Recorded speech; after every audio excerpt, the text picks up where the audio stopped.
kalloo gaaddisa lammiidhaa seenaan isaa bal'oo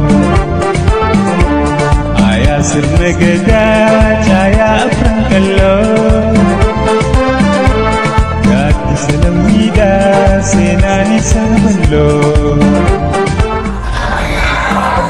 Oduu gammachiisaa baga gammannee baga gammaddan hawaasa Oromoo kan addunyaa guutuurratti argamtan martinuu hundeeffamni waggaa 61ffaa afran qalloo biyya Kaayiroo Ijipti keessatti kabajamuuf qophii isaa xumureetti jira. Odaa artistootaa fi qabsaa'ota eenyummaa aadaa fi afaan keenyaaf. Oromoo fi Oromiyaa sabboonummaa fi gootummaa. Duree hayyoonni keenya saaqanii bu'aa bahee hedduu keessa dabranii. Dhaloota dabra har'a as geessu. Kunoo nutis dhaloonni irraa dhaallee dhaloota hegeree dhaalchisu.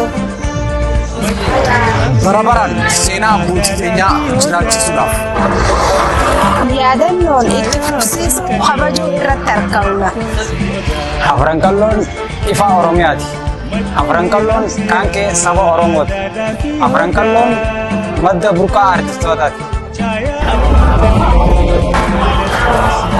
Afran qalloon riqicha daawwitii hawaasa bal'aati keessattis of agarra. Caayaa sirna gadaa seenaan ishiis bal'oo hangafa qabsoo Oromoo afran qalloo. Jaarmayni afran qalloo jaarmaya gosaatii miti. Jaarmayni afran qalloo jaarmaya Oromooti. Gara seenatti hojii deemnee afran qallootti namatti gooti.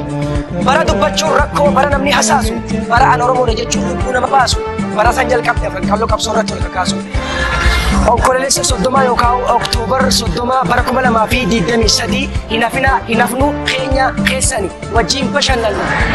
Ayyaana kanarratti hayyoota gurguddoo artistootaa fi weellistoota akkasuma walaloo diraamaalee garaagaraatii fi wantoota nama bashannansiisuu fi barsiisota hedduutu asirratti dhiyaata.